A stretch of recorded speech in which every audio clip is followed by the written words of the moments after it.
We all know that addicts are controlled by their habits. A meth head has to have more. A smoker needs more nicotine. An alcoholic has to have another drink.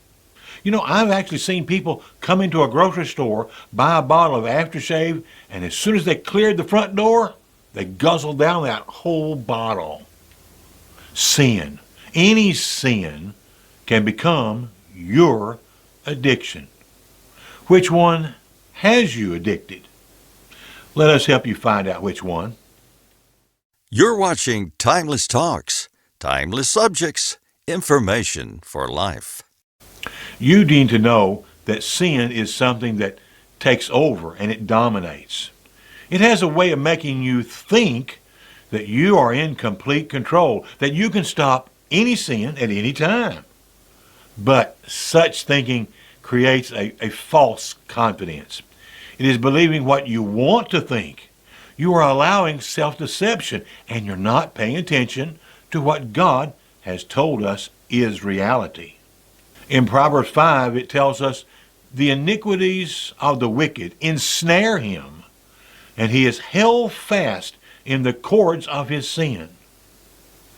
And in chapter 13, verse 6, it says, sin overthrows the wicked. Well, what did God tell us in Romans 6?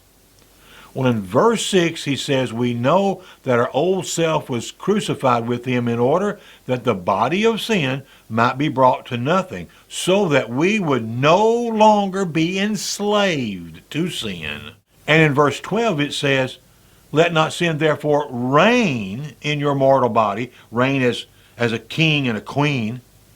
Let not sin therefore reign in your mortal body to make you obey its passion. So, which sin does these evil things to me or to you? The facts? Any sin.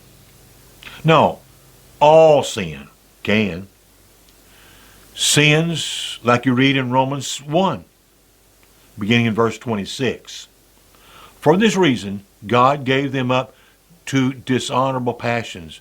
For the women exchanged natural relations for those that are contrary to nature.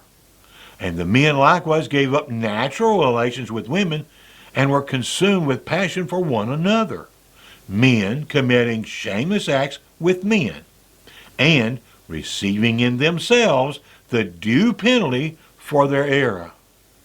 And since they did not see fit to acknowledge God, God gave them up to a debased mind to do things what ought not to be done. They were filled with all manner of unrighteousness, evil, covetousness, malice. They are full of envy, murder, strife, deceit, maliciousness. They are gossips, slanderers, haters of God, insolent, haughty, boastful, inventors of evil, disobedient to parents, foolish, faithless, heartless, ruthless. And you know, in 2 Timothy, there's a reading where it sounds a whole lot like America today. It says in chapter 3, beginning in verse 2, but understand this, that in the last days there will come times of difficulty, for people will be lovers of self, lovers of money, proud, arrogant, abusive, disobedient to their parents, ungrateful, unholy, heartless, unappeasable, slanderous, without self-control, brutal, not loving good, treacherous, reckless, swollen with conceit, lovers of pleasure rather than lovers of God, having the appearance of godliness but denying its power. And what is the end result of all addictions? Well, that's where this particular video goes from bad to worse. The end result is death. Death in this life and death in eternity. Romans 6:23 reminds us, for the wages of sin is death. Just think about it though. You know this. Any sexual sin can contract a disease like AIDS or an STD that will first maim your body and then kill you. A lover of money or a lover of drugs, a sorcerer, may be enlisted by a gang or the mafia. And you know you'll never leave the mafia alive. Even the thrill seeker who loves the sensuality, the sensation of the adrenaline rush can die. Their parachute may not open, or that cliff jumper's winged bodysuit will not prevent a sudden gust of wind that will crash them into the rocks and they'll die. You know, even angry people will die from either high blood pressure, a heart attack, or someone just simply shooting them. So what can you do to break the addictions? How can you overcome this force of evil? Well, first let me remind you of what does not work.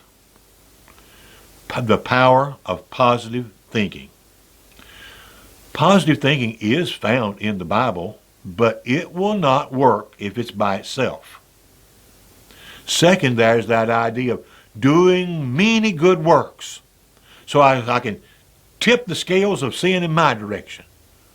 Well, the overpowering nature of sin makes good activities meaningless. And besides, you can't counteract the effects of sin. And third, there's this idea of replacement therapy.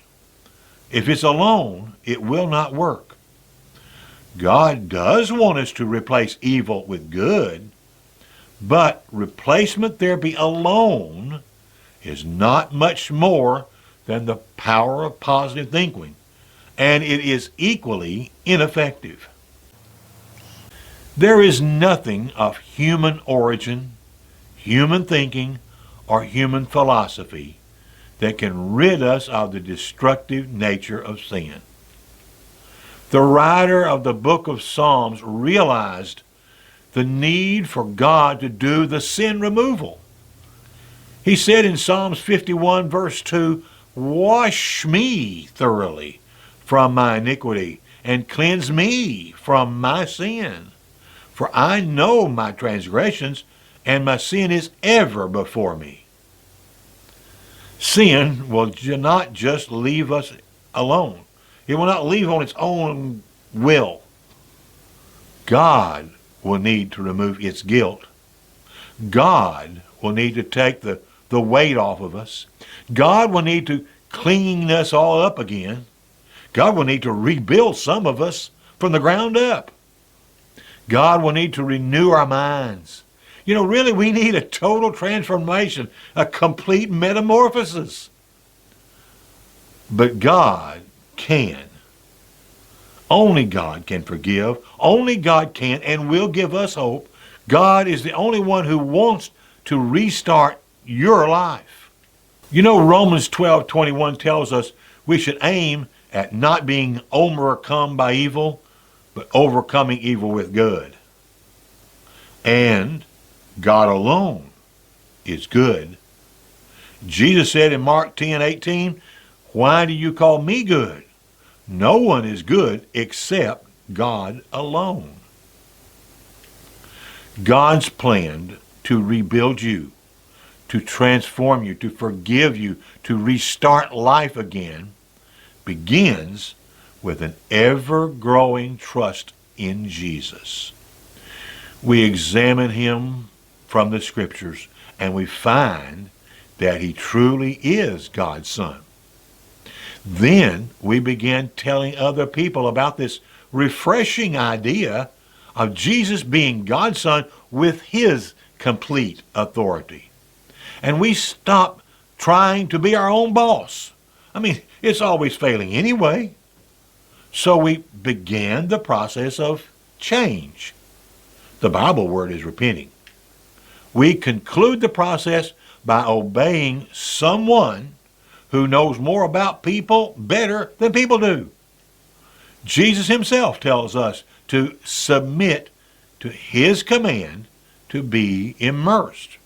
Now that may sound very odd to you, but you remember, he is the one with the rebuilding plans, not you. The process will continue as we develop God's perspective of Jesus being the boss or Lord, and we just do whatever he says. We certainly want to invite you to watch the series of 6 short videos about how God is going to bring us the change. You'll find those links down in the description. You can also get a 5-part e-booklet called Deliver Us from Evil by Mac Line. The original booklet is out of print and Mac Line has left this life. But the owners have given us permission to make the booklet available to you. There are 3 ways that you can get the information. First, you can go to Timeless Talks link that you'll find below. There, you can read it online, free. At that same link, you'll find a download button you can click and download it for free onto your device, and then you can read it anytime you wish. Or third, you can use the contact form link below and supply us with a complete mailing address. It's just that easy, and the book will help you. We also have a series of online Bible studies you can work through at your own pace. We have people ready to assist you so that you won't be doing it all by yourself. People who care, people who love you. And to access these and other tools, we invite you to use that contact form link that you also find below. You see, here at Timeless Talks, we care about you. And we look forward to your coming back tomorrow for another visit. Until then, well, goodbye for now.